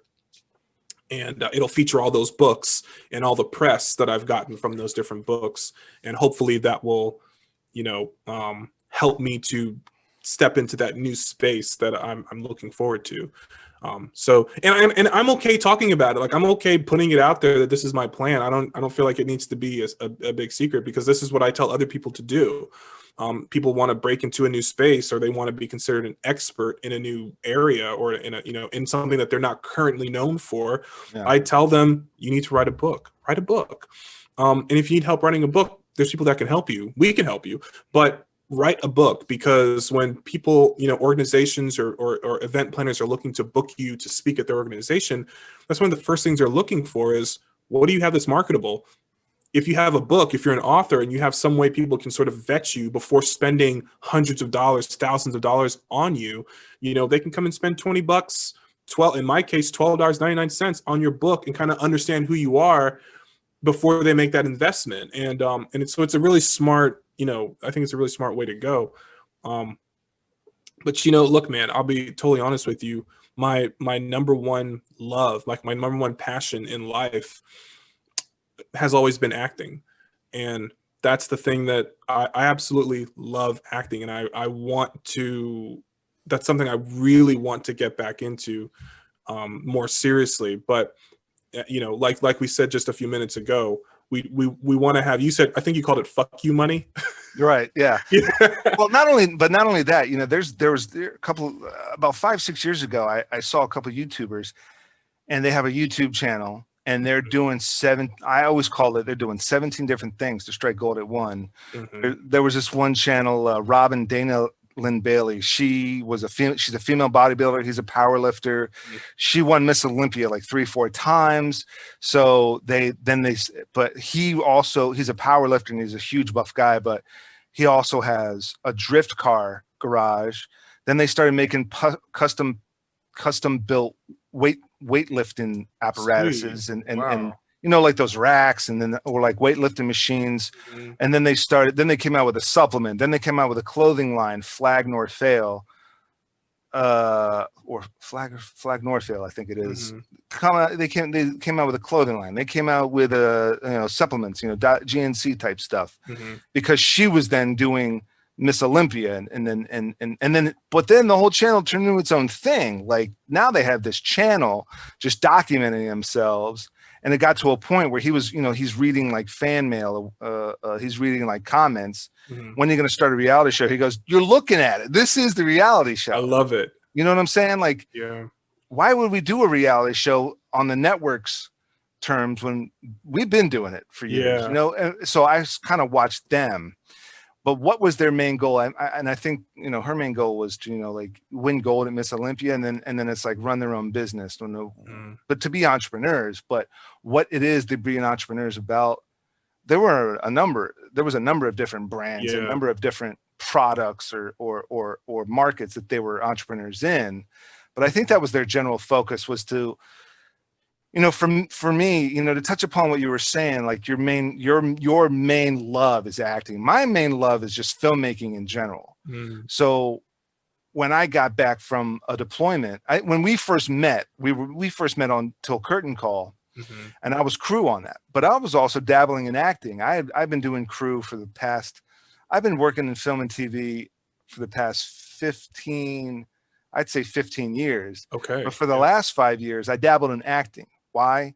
Because of my military background, I can play military and I can play law enforcement. So I started applying to those kind of roles to fill in the schedule. But then next thing I know, 2 years later, that's all I was doing 1 year. I think all I did in 2017 was acting. And it's like, man, where's that's the crew? dope. And but I'm kind of like, man, where's the crew gigs, man? I miss being an AD. And then 2018, I got a couple of AD gigs. Man, I'm back on set. I got the headset, pictures up, you know, call sheet. Oh man, I love that life. You know, I can't wait. And then someone's like, dude, you act? I'm like, yeah. I was like, dude, I got a role for you. And then that next week and that next month, I was playing another cop or another detective. And it was always like, but then I started dabbling in live streaming corporate events, industrials. Most people were like, this shit's freaking boring. But had I not been doing the live streaming stuff, when the quarantine hit, I'm like, dude, I can do a podcast and I can integrate Zoom too easy. And then those live streaming gigs were like, yeah, due to quarantine, we lost all of our gigs from April and May. And I'm like, damn, okay, I'm just going to start the podcast. April comes up. Oh, you know how to do this, that, and the other thing with Zoom and your podcast? Yeah. Because we just turned everything virtual. Never been busier in my freaking life, man. Like if it was, so now it's like live streaming all these virtual gigs, all these virtual events, webinars, seminars, conferences, you know, like Microsoft be at the convention center for 5 days, right? Yeah. Now it's all virtual. So all those guests are just popping in on Zoom. I'm taking this video, I'm taking that video from Zoom. And that's like live streaming that virtual conference. Yeah. Well, I mean, your point is so on. I mean, it's so valid that like by embracing all the things that you have an interest in and what's true, you know, like those things sort of beget even more opportunities. Right. And then what ends up happening is you just get tons and tons of opportunities coming in from everywhere because you're not limiting yourself to one sort of only one singular thing. Right. And but I mean, that's kind of where we have to be now. But I'm staying within film and TV. Like I'm staying within, you know, like, you know, an actor or a filmmaker or a writer, their fallback might be what? Construction, real estate. Well, it used to be waiting tables, right? Carpentry, waiting tables, bartending. Their fallback might be bartending. And next thing you know, 3 years gone by and your lead bartender at a great bar, but when was your last gig and this, that, and the other thing? All my fallbacks were still within somehow, even grander scheme, audio and video, right? And looking at your thing, it's like Right Move, which is copywriting, design, media role, task flow, which could be talent agency management, marketing, publishing books, consulting, but then Kai Music. I mean, it's like 8 different things that keep you within. You could say artistry, creativity. Yeah, you're right. Yeah. So it's like all your fallbacks here are still within that universe of film, TV, artistry, writing. I mean, a fucking movie's got to get writ. A movie's got to get written, and so which touched me, which leads me to like I don't know, 100 episodes ago of this podcast. I had a guest on who's a screenwriter, and he said, you know, I wrote a screenplay. Nobody picked it up. You know, I was pitching it for like a year and a half, and it dawned on me: novelize it, sell it, sold it on Amazon. That was his one and only pitch. So if I was to take my screenplays, novelize it, put it to Walters Publishing, it gets sold. How well that book kind of did all right on Amazon and Barnes and Nobles. The book did kind of all right. Okay. There's my pitch. I have a best-selling novel, not even a best-selling novel. I have a selling novel. Yeah. There's my pitch. Yeah. Well, oh, we should make a movie on it. I already have the screenplay because it's a screenplay. But now I'm going back and novelizing, man, sci-fi horror. Well, there's a market for that, you know, or it's action, or it's suspense. It's all fiction, by the way, but Yeah, you're right. You're right. That's with me. You're right. Like I have kept everything within that space of creativity, which and actually also you're right that like the different businesses all like maybe in some like really cool strategic way play a part in my ultimate love, which is filmmaking as well. Like you said, you have to write a script, you have to have production, you have to eventually when the film's done, you got to have marketing, you got to have PR, you got to have You have to have a crew on this freaking film set, man. yeah. Dude, like you can't shoot everything like an ultra low budget crime show on ID. You have to have jib operators. You got to have guys putting up lights. And so, yeah, I mean, now in quarantine, you got to, I'm like the master of pulling like pennies, pulling dollars out of a penny. I'm the master at like production hacks. Oh, dude, we can only have like 3 crew members and 2 actors on set. Oh, that shit's too easy. Let me see that script. Mm-hmm. And I could like bare bones a production if I had. We're gonna talk, but dude, I don't want to, man. I want to like make money. I want to have like a big grandiose production. So until like after the production, but yeah, like having all these fallbacks and building all these networks and thinking outside the box. If someone's not buying my script, that sucks. Okay, novelize it and sell the book on Amazon. And, well, I like this. So I heard this advice somewhere that someone was like, look, as a filmmaker, when it comes to like pitching your ideas and stuff, like you can't, first of all, we all know you got to be okay with rejection. But the advice that I heard was that whenever you hear the word no, it just means not today.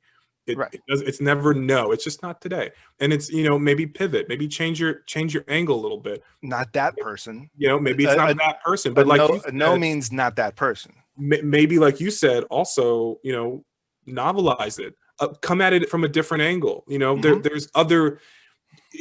Don't give up. And I think what's most important is this idea of like expanding your footprint, like expand who you are as a asset, and as you do that, there's going to be more ways in, and there's going to be more ways for you to pitch. Right. In fact, like you said, you got acting roles because of your work as an AD.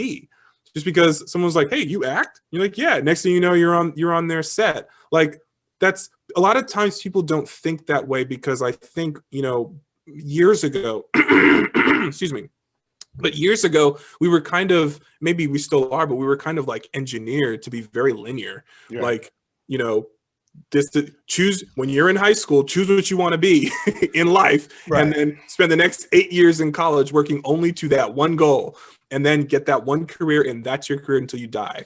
Exactly. And I don't mean to cut you off, but in 2005, I went to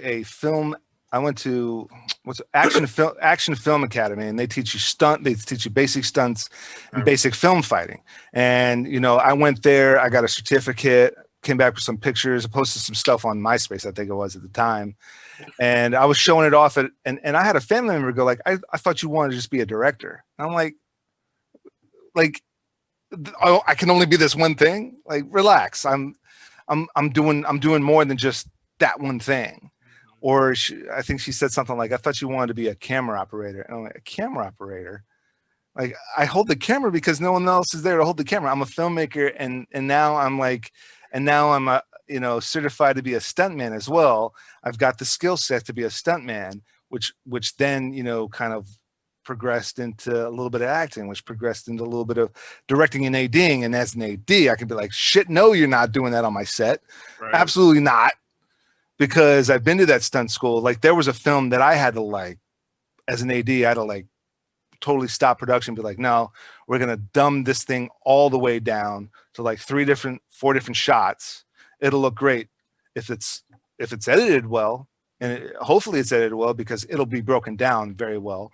And that's how these things kind of interweave into each other. Yeah. It's so inspiring for me, man, to hear you talk about that, and to hear you, it really is. I just want you to know it's very inspiring. Well, I appreciate that. And and here's another thing is this podcast. Like, when the quarantine happened, all the gigs were canceled throughout March. And I think I started the podcast mid to late March.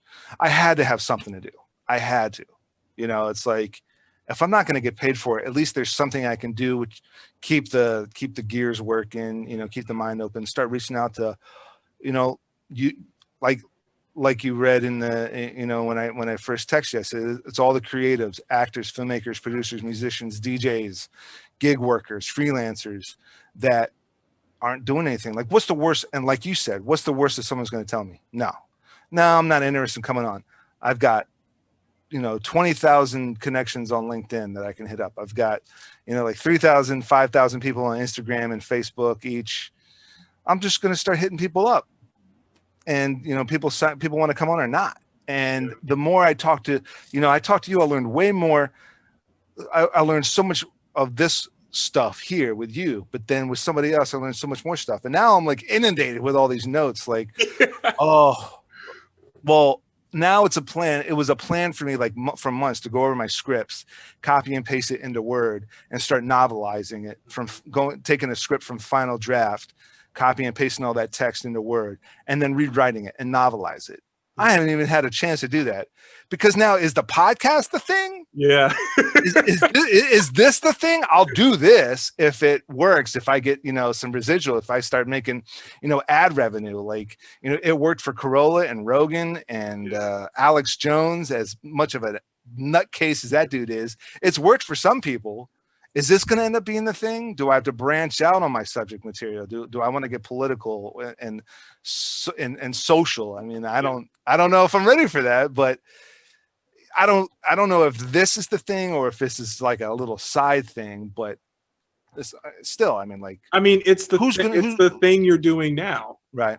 It's the thing you're doing now. It's the thing I'm doing now. Yeah. And like, that's, you know, they say a lot of times what they'll say is like, right, you're only as good as your last project, or some shit like that. And I think the worst thing you could do is for your last, whatever it was that you did, to be, you know, months ago, years ago, whatever. Always be doing something. Always be doing something, because, you know, you are exposing yourself. You're constant. Everything that you do is adding to the sort of jigsaw puzzle of your life, of your footprint, right? Right. Yeah. And so, like, you know, adding to that is just expanding who you are and expanding your sort of net for opportunities. I'm all about that. I'm really all about. I didn't know. Look, 5 years ago, when I made the decision to begin like this journey for Brand Desk, which is where we are now, I didn't know that it was going to take 5 years, honestly. And I also didn't expect it to become what it actually has become. I was just thinking it was, you know, we needed to find a way to adapt to the changing times, you know. I didn't even know that my business was going to be a creative agency for as long as it was, because I started as a production company, a video production company in 2006, making news videos and infomercials and video promotionals and stuff like that. And then in 2011, that was when I sort of pivoted into creative agency, because it just made sense. And then now we've pivoted into this sort of conglomerate thing that we are now. Because it's something that you kind of learned from, or you learned from the lack thereof. I see a problem with this and I can see a fix to it. So let me jump on this, and I might know like half of what I need to know, but I know where there's something lacking with this, that, the other thing. Or yeah. Well, look, I mean, I needed gigs, and someone said like, hey, we do live streaming, and I'm looking for a camera operator. And I said, okay. So I showed up with, and I operated the camera. Now this was like, you know, the old normal, when we were actually on location and motherfuckers actually held a camera, you know, back in the day. You remember, you know, back in 2018, back in the day, man, when people actually held a camera. You doing this, like, the visual I have is like that. Those are two arms on a tripod. And the two-handle tripod. Giant camera. Oh, and so he goes, so then he would sit down with me, and you're gonna love this. He'd sit down with me and he would show me like you know, the streaming software. You know, we were using Wirecast, and he would show me the streaming software. He's like, you do this? I'm like, oh, that's really cool. I was like, okay, so I got a gig for you. You're all by yourself. You're making twice as much, 2 camera setup. And I'm like, shit, okay. And so he's like, it's not robos. So I would set up a wide that was static, and then I would set up the close, which would pan right next to me, and so I would switch with the keyboard, and I would hold the camera like. Oh my so I was switch to wide, move the camera, yeah. let it autofocus, switch back to the close. And then there was another roster where they had like robos, and so they would have robos, and I was just like, you know, camera 1, camera 2, preset 3 on camera 1, preset 2 on camera 4, and then switch, and then it was like much. And now it's freaking Zoom. Like, dude, you have no idea how quarantine sucks, man, and remote work is, you know, so. I can't wait to get back on set. I have been back on set as a chief master sergeant in the Air Force on this training video, so that was fantastic. But do you mean that? Do you mean you were playing that character? Is that I was playing a chief master sergeant in a in the production of a Air Force training video. You know, like online, you do like these courses online, and then there's that video module that pops up. Then they might ask you like a bunch of questions based on what you saw in that video. So I played a chief master sergeant in a training video for the Air Force. That's dope. But, that's cool. Yeah, man. I mean, it was great.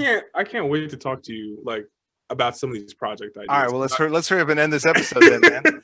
I really do. I feel like us kind of, you know, I really appreciate you kind of re-engaging with and reaching out to me, because this is like, to me, it's like signaling that it's time to get back into this area that I've kind of been out of for a little. I'm not gonna say too long, just I've been out of it. I've been doing. I mean, you know, it's like you're still staying within that realm, and here's that book I was, you know, struggling to find, but I found it. You said, but because I can't type.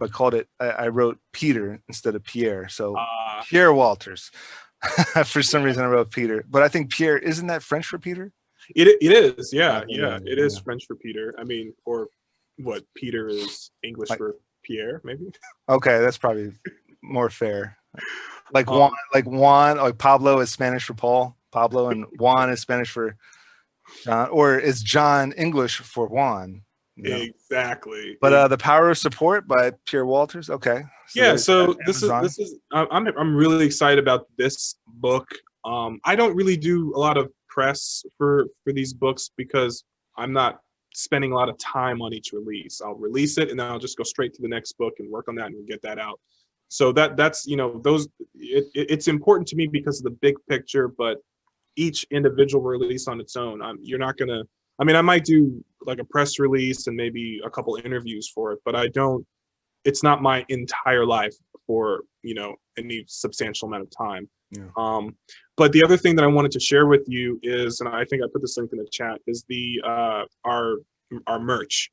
We've got I think when you were sharing about that couple on YouTube who like have their own clothing store or their own clothing label, I was like, yeah, you know, what's funny is we ended up doing that too. Like we ended up getting into that space, not even because we were thinking about having a clothing label, but we were just thinking, okay, we're going to have fans. They're going to be people who really like what we're doing on Brand Desk. And so we should have a way for them to support us. Like there should be some way for them to show their fandom. And so we created Brand Desk merch.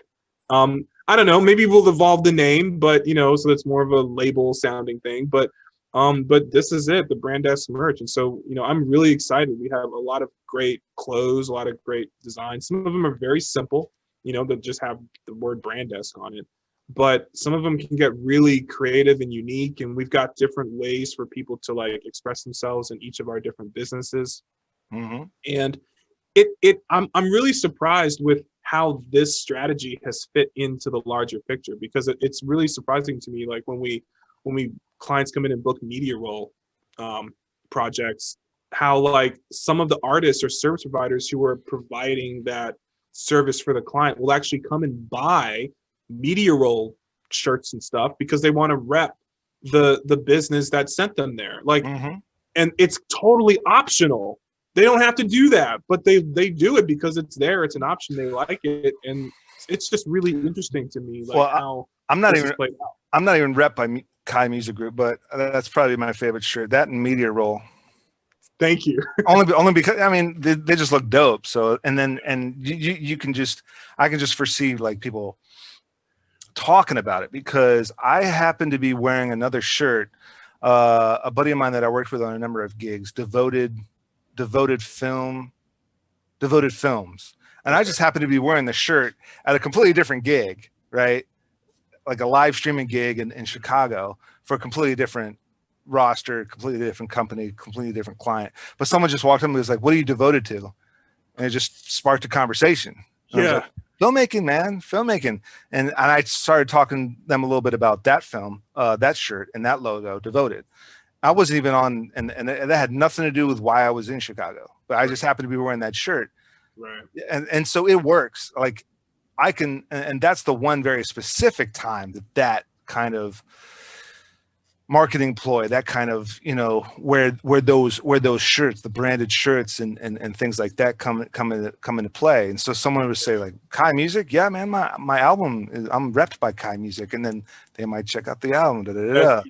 Media Roll, I work with them. They produce my film. Blah blah blah blah blah. Media Roll, and we've got other things too. We've got like bags and stickers and like hoodies and jackets and all sorts of neat ways to use the symbol, the little dog symbol. The dog's name is Kai, which is actually named after our real dog that passed earlier, I think earlier this year. So it was kind of a nice tribute. But yeah, like it's just interesting. Like we've had a lot of people come in and buy the stickers, and so we see like stickers, like Kai Music Group stickers on random like social media tags. It's just it's a cool, like you said, it's a cool like conversation starter.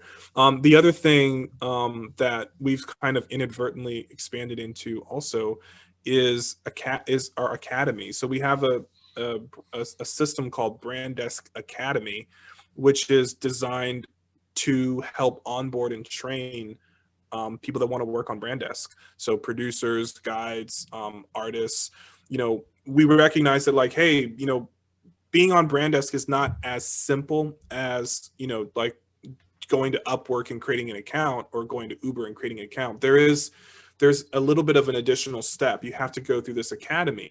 And the reason is because we really want to make sure we're providing the best experience for our customers. So we want to make sure that, you know, it's just not this like wild west experience where when customers buy something, it's a crapshoot in terms of what they're going to receive. We want to make sure there's some kind of control over making sure that there's a consistent experience. So all of our people have to be trained. And so Brand Desk Academy is our way of doing that. And so it came out of necessity.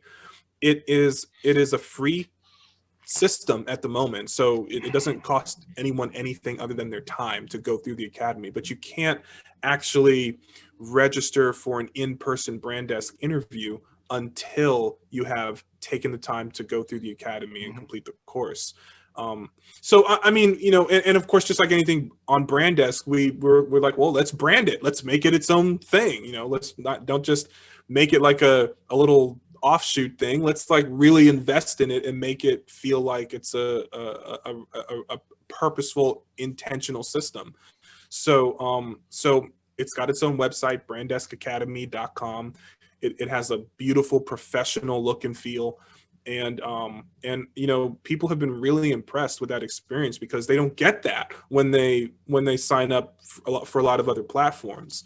And so, you know, I guess inadvertently it creates loyalty, it creates enthusiasm for the platform. And you know, I guess one of the things is like the biggest thing about brand or like working on Brand Desk is that you don't have to waste your time sending out proposals and bids. Like just like on Uber, like when Brand Desk thinks you're a good fit for a job, you'll just get an invitation, and all you have to do is accept it or decline it. You don't have to haggle with the producer or haggle with the client to come to a price that works for both people. You'll get an offer and you can decline it or you can accept it, and that's it. It's really that simple. And it's, you know, that's why I say it's a lot like the Uber experience. But a lot of people, it's hard to imagine how that can work in this broader creative space. So the Academy kind of helps to break that down so that it's clear, oh, this is how this works and this is how I can be most effective on the platform. So yeah. Hell yeah, man. Hell yeah. Yeah. Well, So, no, go ahead. I was just going to say thank you for letting me cover that. You know, those two areas are pretty important to me as well. Well, there I think is that management agency that I was looking for. So I might have to jump on that until you guys expand it. But I might have to jump on that just because I got to get, once the floodgates open, it's about getting those gigs.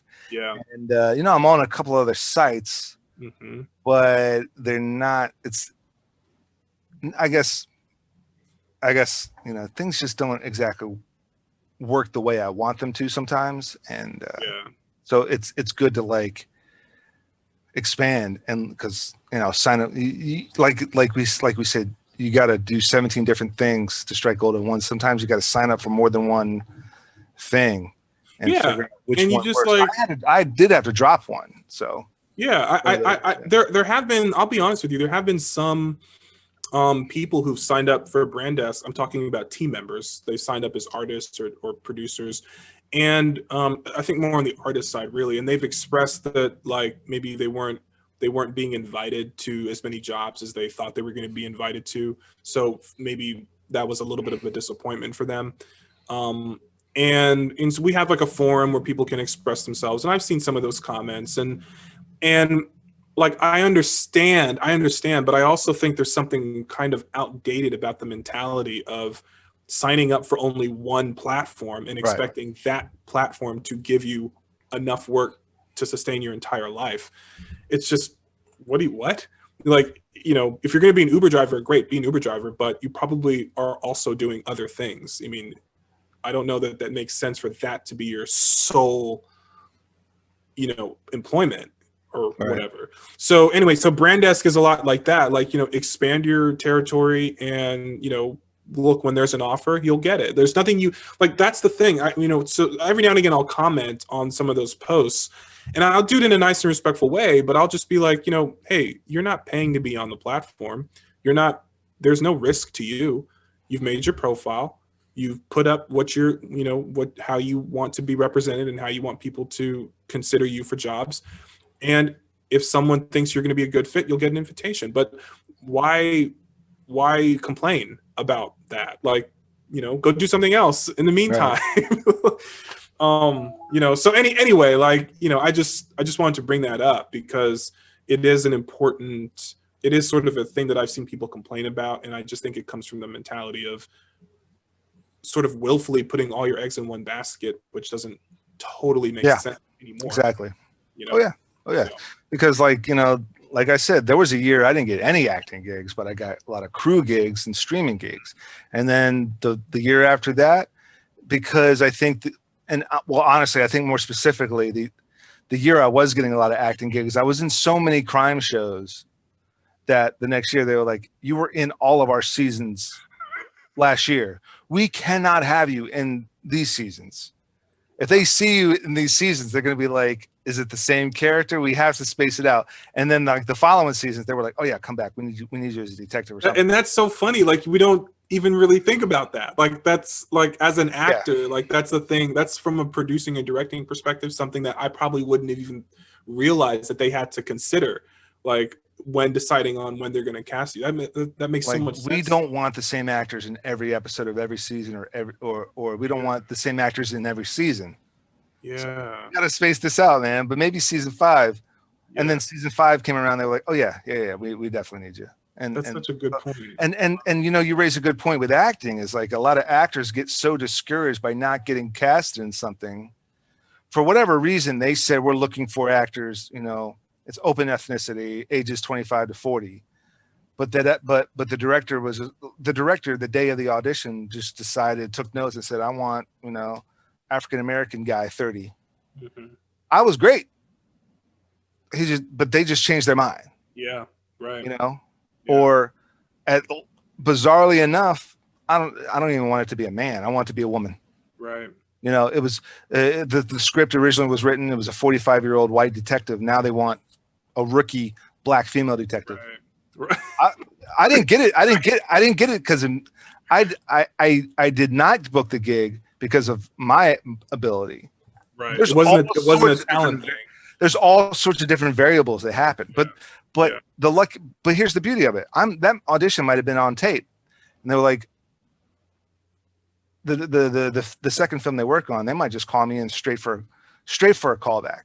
They're not even going to audition me. We remember you from our film last year, so we're having you come in straight to a callback without even having done that. Oh, really? Cool. I've gotten a gig because somebody called out. I did one commercial with a production company. They were doing a second commercial. I think somebody called out or got sick or something, and they just called me direct. Hey, dude, we loved you from the first thing. Our actor called out. You want to be on the second thing? Yep. Yes. I'll see you tomorrow. That's how it works. I'll see you tomorrow. Yeah.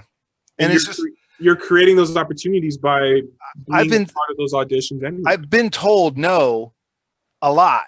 Mm-hmm. Or I just said, thank you. We're going a different route. Okay, no problem. And then I got a fucking gig for not even, and I didn't even try for it. Yeah. Well, kind of. I did great on the first gig, and now they're calling me for the second gig. Just come on in. Oh, okay. No problem. Right. So, I mean, it's like, just because someone's saying no, like you said, no right now. Right. Or there was another issue. There was another thing where someone asked me, like, where do you go for acting gigs? And I was like, oh, I go to this website, this website, this website, this website. And somebody else was like, don't give away your secrets. I'm like, dude, he's 15 years younger than me and black. He's not taking my gigs from me. He's not taking my gigs from me. I'm 40 something and white. Yeah. And he's like 30 something, like late 20s, early 30s and black. He's not taking my gigs. Yeah.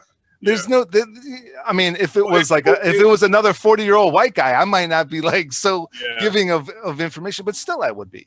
Because that way of thinking is really, I think, outdated. That way of like, oh, I gotta, these are my secrets. I gotta, like it's, I think it says a lot about you as a person, when you're comfortable just giving out the resources and letting the way I kind of say it, but I say this mostly privately, is I just say, let nature take its course. Right. So I'll just say, here's the resources, here's whatever, like, Pierre, how did you start all your businesses, or how did you start these businesses, whatever? Well, I did this, this. There you go. Like, if you want to compete. And exactly. You want to compete. But even if it is a 40-something-year-old white guy, I'm still going to tell him all the links. Yeah. Because he's still not going to take my gigs. I'm going to read it totally differently than he is. He's got a totally different personality than I do. Yeah. And they might need both of us. Yeah. But in big, grander, higher power type things, I mean, karma, man. Like, if I'm going to be stingy and or lie or be competitive, then I'm going to get hit with the same thing. Like, I'm going to tell them all the different routes. You got to get headshots. You got to put together this. You got to do that. You got to do this. Go to these websites, man. Put your stuff on here and apply to everything. And I apply to everything. So my suggestion to you, fellow actor, apply to everything. I'm not going to lose gigs. It doesn't work that way. Right. They're going to like me because of my talent and my personality. They're going to like him for a totally different reason than outside of why they didn't want me. Right. It's got nothing to do with me. It's got nothing to do with him. I believe in that. It's got to do with the casting. They wanted something that I just didn't have. And it's, I like what you said when you said he's not going to take my gigs.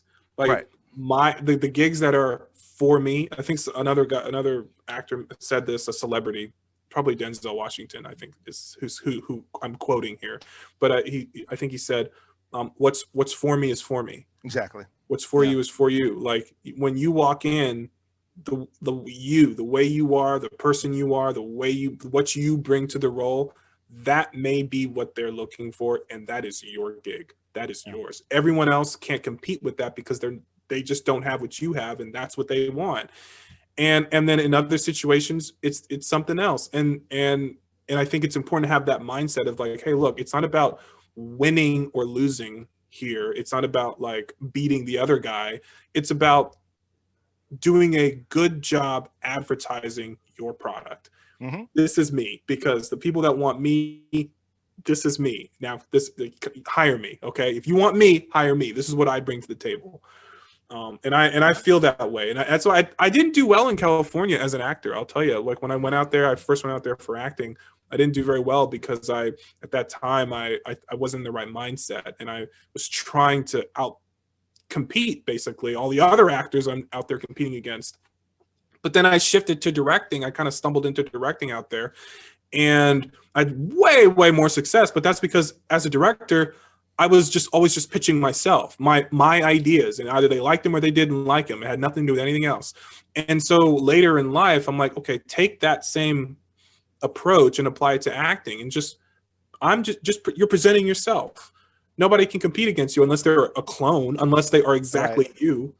Right. I don't think that's real, you know, and I get no's all the time, and I'm just going to keep doing this.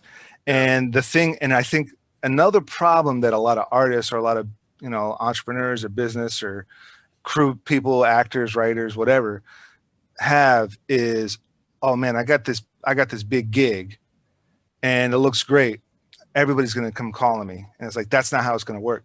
Now it's push that out there and apply to twice as many things. Mm-hmm. And I brought this up a number of times. The best way I can explain this is Shawshank Redemption. Tim Robbins, I can't remember Tim Robbins' character's name, but he kept writing letters to the city or the county or the state or something to get a donation of money for that library that he was trying to build in the prison. Are we talking about the character or the? I'm sorry, you never saw Shawshank Redemption? I haven't seen it, and if I have, it's been so long I don't remember. But I know of the movie, Morgan Freeman, Tim Robbins. Yeah. So in the movie, he's trying to build a little library for the inmates, you know, to build and to have books. He's trying to build a library, and prison says no, but if you can get donations from the state or whatever, fine. So he writes one letter every day to the state, and I think it took years, and finally he got like $10 from the state. And he's like, okay. And now this, you know, the movie takes place like 1940s or 50s or 60s or whatever. So $10 is a lot of movie. They buy a lot of really old, shitty used books. And so now Morgan Freeman, I think, says to him, all right, you done writing those letters? He goes, no, now I'm gonna write 2 letters a day. Right. I got $10 from 1 letter a day. How much can I get if I write them 2 letters a day? Mm-hmm. And so, and that's been my mentality. It's like, oh man, I got this one gig. I'm applying to twice as many casting notices. Shit, now I'm getting a gig, you know, once a week. I'm getting like lead roles once a week. Now I got to start applying more and do bigger, better headshots. They're still not going to come calling me. When they start come calling me, that's when shit changes. But I'm not going to assume that they're just going to come calling me. I'm going to double the amount of applications, double the amount of emails sent out every day. And that's like the kind of mentality. Yeah, I agree with you. I'm here for it. I agree with you completely. That's great. Well, yeah, man. Well, you know, to close out, and I mean, you kind of went over it already, but any plugs, links, socials you want to put out there? Thank you for the opportunity. Yeah. So obviously mybranddesk.com. That's the primary thing I want to make sure everybody's aware of. My film production company, I guess we could call it that, is called Blue Artist Films, and so you can go to blueartistfilms.com to pull that up. I'll give you the link real quick. There we go. I think that should work. Let's see, blueartistfilms.com. Yep, that'll take you there. And let's see, social media. You know, I'm like, personally, I'm not a personal like social media person totally. So I'm not going to put that out, but I will just say, go to the websites. The websites do have their social media. There's a Build Your Difference is our company handle on social media. Yeah, there you go. The Red Effect. So I'm really proud of what we've done with Blue Artist Films, and I can't wait to do more. And I can't wait to talk to you about ways we can collaborate again. I'm so excited that like now we're back on each other's radar. Yeah. You know, that's awesome. I love how life works that way. But anyway, yeah. So blueartistfilms.com. Build Your Difference on all social media: Facebook, Instagram, Twitter. I don't know about Twitter, but LinkedIn. Build Your Difference. That's our handle, primarily Facebook and Instagram. And yeah, you know, thank you very much for this opportunity to be on the show and to spend, you know, some time with you, man, and catch up and talk about everything that we've been doing. And you know, this has been great. I really appreciate it. I'm very grateful.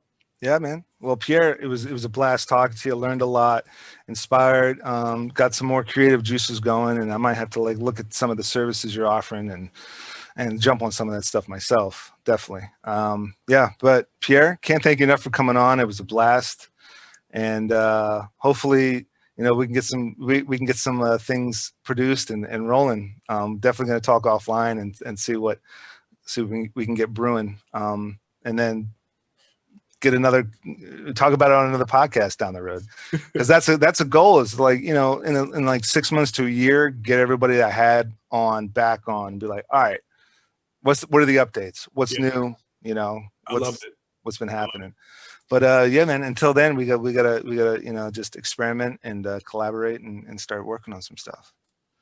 But yeah, Pierre, can't thank you enough for coming on. To my viewers, I hope I've earned the privilege of your time and viewership. I know my guest has. And until next time, know to do.